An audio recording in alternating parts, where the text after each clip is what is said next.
तो हमें ये दिया गया है कि 6 kg पर मिनट की रेट से एक ब्रास बॉयलर में पानी इवेपोरेट हो रहा है। यानी एक ब्रास बॉयलर हमारे पास होगा, नीचे से हम फ्लेम से इसको हीट दे रहे हैं और उस हीट के प्रोवाइड कर रहे थे 6 kg पर मिनट की रेट से इवेपोरेशन हो रहा है। तो हमें ये पता है कि इन दोनों सरफेसेस के बीच का कुछ टेम्परेचर होगा, जिसकी वजह से यहाँ से अगर हम फ्लेम दे रहे हैं तो वो हीट यहाँ से यहाँ ट्रांसफर हो रही है। तो हमें ये निकालना है कि जो फ्लेम के कांटेक्ट में सरफेस है इसका टेम्परेचर क्या होगा, इस सरफेस का टेम्परेचर क्या होगा। तो first we will write what is the rate of heat transfer per second.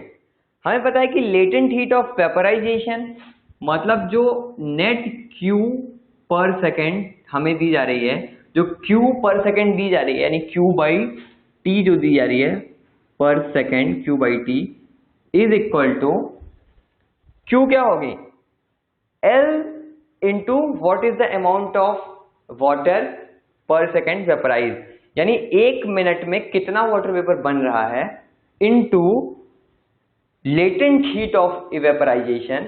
ये हमें देगी कि 1 मिनट में इसको कितनी हीट प्रोवाइड की जा रही है। उसको हम लिख सकते हैं amount is 6 kg, so 6 into 10⁻³ यहां पर ये पर ग्राम्स में है। तो अगर हम इसको ग्राम्स में यूज करना चाहें सिंपली 2256, ये हमारे पास पर मिनट कितनी हीट ट्रांसफर हो रही है वो मिल गया, पर हमें निकालना है सेकेंड्स में, so we will divide it by 60।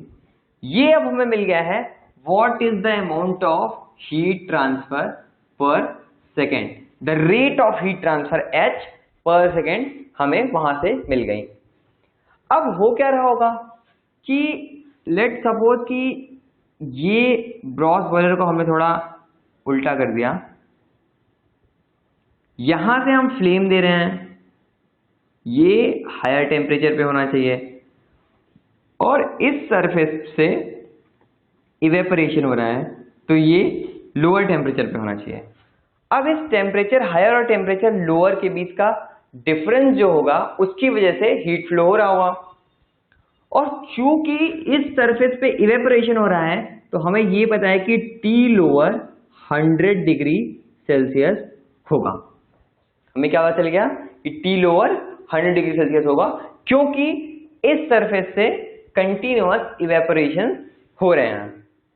तो अब हमें रेट ऑफ हीट ट्रांसफर को हम इस ब्रास बॉयलर के करस्पॉन्डिंग अगर लिखना चाहें तो हम इसको कैसे लिखेंगे, दैट हमारे पास एक T हायर है और एक हमारे पास T लोअर है, हमारे पास H की वैल्यू है, तो हम लिख सकते हैं कि H equals to K A T higher minus 100 degree Celsius divide by the length. Length क्या होगी, जो ब्रास बॉयलर की मोटाई है वो यहाँ पर लेंथ का रोल प्ले करेगी, दैट इज 0.01 मीटर और 1 centimetre.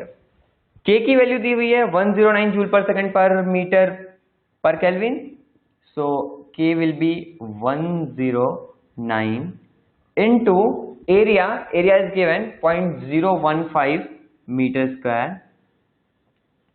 T higher minus 100 degree Celsius divide by 0.01।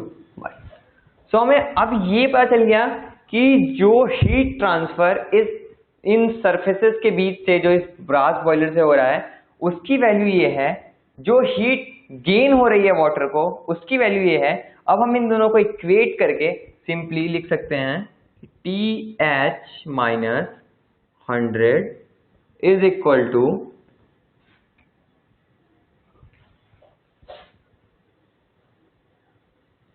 This will be cancel out, 60 को अगर हम यहाँ से कैंसिल करें तो दिस विल बी 1 और ये 10⁻² बच जाएगा, so that will be 2256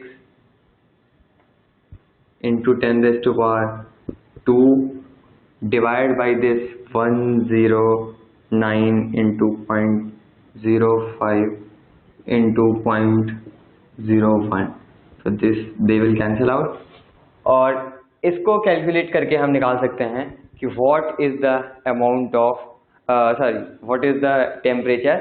So temperature TH will be 100 plus this quantity. What will be the solution of this? Sorry.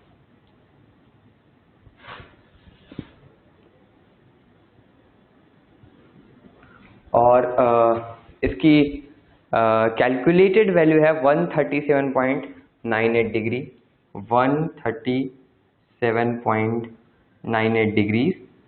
So the temperature difference TH minus T lower is equal to 37.98 degrees, or we can say it 38 degrees.